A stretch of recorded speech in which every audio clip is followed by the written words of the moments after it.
C'est vrai que nous, d'ici, de l'autre côté de l'Atlantique, c'est un peu les jeux du cirque. On regarde ce personnage-là, on le critique, on se moque de lui, etc. Puis on passe à autre chose. Oui, voilà, nous les journalistes, on vous dit, il est très méchant. Puis, effectivement, on passe à autre chose. Comme si ce en quoi on est concerné était évident. Or, ça n'est pas évident. Et pourtant, vous allez voir on peut être très, très, très concerné si Donald Trump passe. Regardez, c'est vrai que les États-Unis, c'est un peu loin, mais il y a un monsieur qui est un peu plus près de nos frontières et qu'on va voir tout de suite, et qui s'appelle Vladimir Poutine de son nom de famille. Et alors lui, il est tellement proche de nous qu'il envahit parfois des pays européens, vous savez, de temps à autre. Or, Vladimir Poutine et Donald Trump sont comme larrons en foire, ils sont très très copains. Trump a dit, Vladimir Poutine, là, il est en train d'expliquer que Trump est quelqu'un de très talentueux.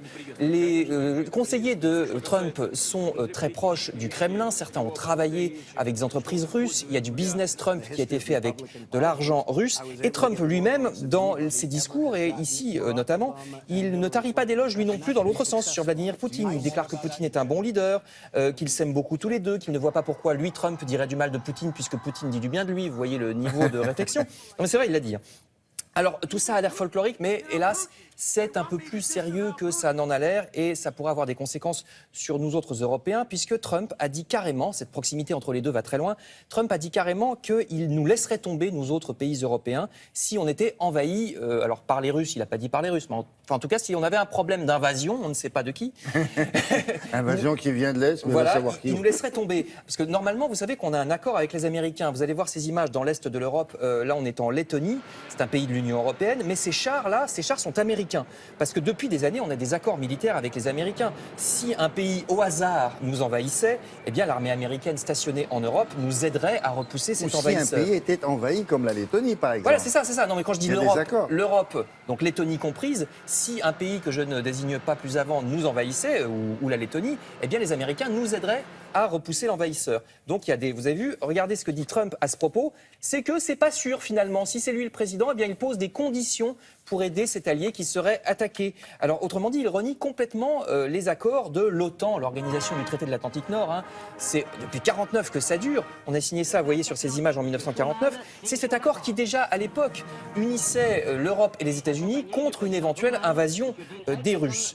Or, si Trump est élu en novembre prochain, dans 6 semaines, le 8 novembre, eh bien, ça sera peut-être la fin de cette sécurité pour l'Europe, sécurité garantie depuis 70 ans par les USA. Vladimir Poutine pourrait décider d'envahir des pays d'Europe, ça serait pour lui un feu vert. Quand je vous disais que ce n'est pas une hypothèse en l'air, vous voyez ici, c'est des images de l'Ukraine. La Russie a quasiment annexé, vous savez, des parties de l'Ukraine, notamment la Crimée et une partie de l'Est de l'Ukraine. Donc après, à qui le tour? S'il y a un feu vert de Donald Trump et que Donald Trump est élu président des États-Unis, à qui le tour? Est-ce que la Pologne va y passer? On ne sait pas où ça s'arrête. Les pays baltes. Voilà, les pays baltes, la Lettonie, la Lituanie. Les pays basques, c'est pas prévu. Non, Balte, c'est ailleurs. Je tente des vannes pourries, mais parce que ça me fait peur, en fait. Est-ce qu'on a, mais t'as raison, parce qu'est-ce qu'on aura des chars russes, comme disait le général de Gaulle, à 2 étapes du Tour de France des frontières françaises? Non, ça pourrait, si la Pologne y passe.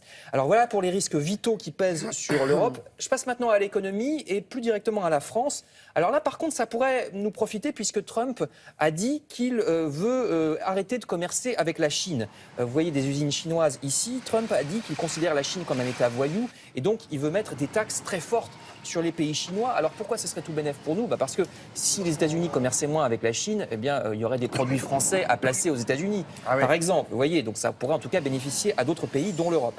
Alors toute la question est de savoir s'il le ferait vraiment. Quand Trump dit qu'il va mettre des taxes sur les produits chinois pour arrêter des importations chinoises aux États-Unis, est-ce qu'il le ferait? Je vous rappelle qu'il a tendance à dire beaucoup de choses dans ses discours, parfois des choses contradictoires, sans se poser tellement la question de la faisabilité. Dès qu'on lui pose des questions pratiques, il élude. Donc malheureusement, sur tous ces points, que ce soit la sécurité de l'Europe vis-à-vis d'une éventuelle invasion venue de l'Est, et je ne précise pas, ou bien sur les questions économiques, il faudra voir s'il est élu, ça sera un petit peu un saut dans l'inconnu, il faut bien le dire. Bon, la suite demain, à la même heure, puisqu'aura lieu ce premier des 3 débats. Merci beaucoup.